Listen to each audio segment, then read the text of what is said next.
Welcome back. Live music in South Africa is alive and kicking. A new study of South African live music has shown that the country's cities have an active and flourishing live music scene. With this rapid growth, there are serious barriers to its future sustainability and growth. Now, SAMRO Managing Director Roux is here to tell us more about discuss the landscapes of live music in South Africa. Andre, good morning. Welcome to Morning Live. Hi, Lebo. Always such a pleasure having you on the program.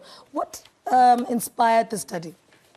What inspired the study is, often we get asked, what's the value of the music industry in South Africa? And when people talk about the value of the music industry, often they refer to recorded music. That's the dying part of the music industry. The growing part of the music industry is live. The part that puts money in the hands of artists, in the pockets of artists, and their families are live. So, and nobody knows exactly what the value is, and neither how to grow it. So for the artists, it's important so that they know the spaces they can perform at.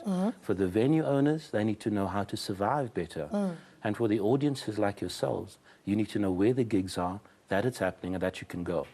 So for us, as the SAMRO Foundation, we saw it important to try and not only quantify the sector, but to see what we can do about growing live music circuits. What did you find in the study? What we found, we researched over 200 venues. Initially, the study was done in 2010 by Mashito. It was done last year by the Concerts SA program.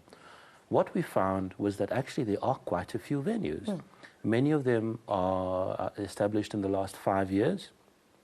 Also, quite a number of the venues die. And the reason they die is because it's very difficult to run these venues. So what the research said was that we need to foster those kinds of small venues. We've got to figure out what makes them tick.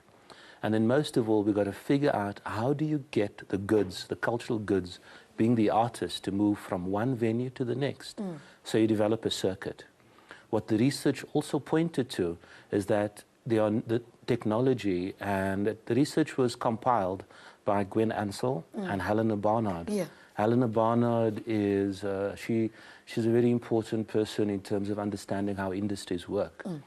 And what they realized is that technology has also influenced the live music sector. PA systems are a bit cheaper. We also found that many of the venues are now better resourced. Many of them have technical. Many of them have started to use social media. Some of them are starting to pay their artists better. Of course, for us, that's cool. So they are becoming more sustainable. But still there are problems. There are major challenges. As we know that the audiences are niched. We come from an apartheid society. We come from apartheid cities. And the cities themselves, that's where live music is thriving more than ever before. But the problem are the rural areas. In the rural areas, you don't have live music venues.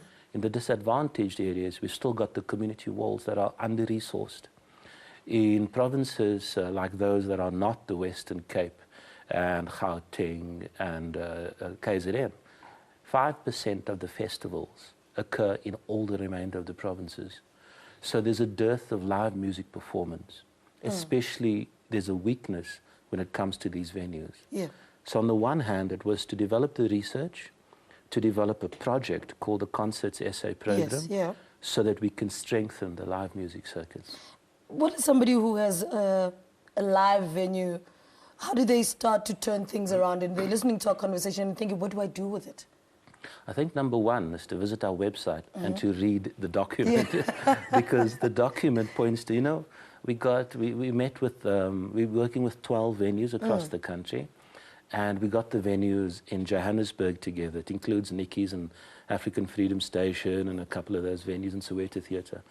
And then we're working with Rainbow Room and Bat Centre and all of those in Durban. And in the Western Cape, we're working with Mahogany Room, the Crypt, and a number of other venues. When we got the venues together, it was amazing how little they knew of each other. Now, if you're going to be trading goods, you need to know who the other people are. Either you compete with them or you collaborate with them. We'd like them to collaborate. How do you strengthen? You learn from other venues. How do you be able to program your own venue is to know that, okay, maybe Herbert Swahili is performing in the area on this particular date. I can use him for the next date. But if you look through the research, it gives them a bit of a guide. There's a range of recommendations. How do you use the technology at your disposal? How do you market to the audience a bit better? Because in the arts, as you'd probably know, often we focus our funding on creating, and for me it's like cooking. Yeah. We're creating this fantastic meal of the arts, but we don't invite people to come and eat. We don't inform the audience enough as to there's regular meals available. Yeah. There's regular performances available. We don't engage with the audiences, and this is from the venue owners as well as from the artists. They don't engage with their fan base enough. That's why it was interesting listening to your earlier interview. Engaging with your fan base is of crucial importance. So the research itself, we'd like people like yourselves, researchers, policymakers, to engage with the research. And it's nice that it's not state-driven research. It's driven from SAMRO as a corporate. Because for us, it's about the business of music. Okay. So, Andre, I almost called you SAMRO.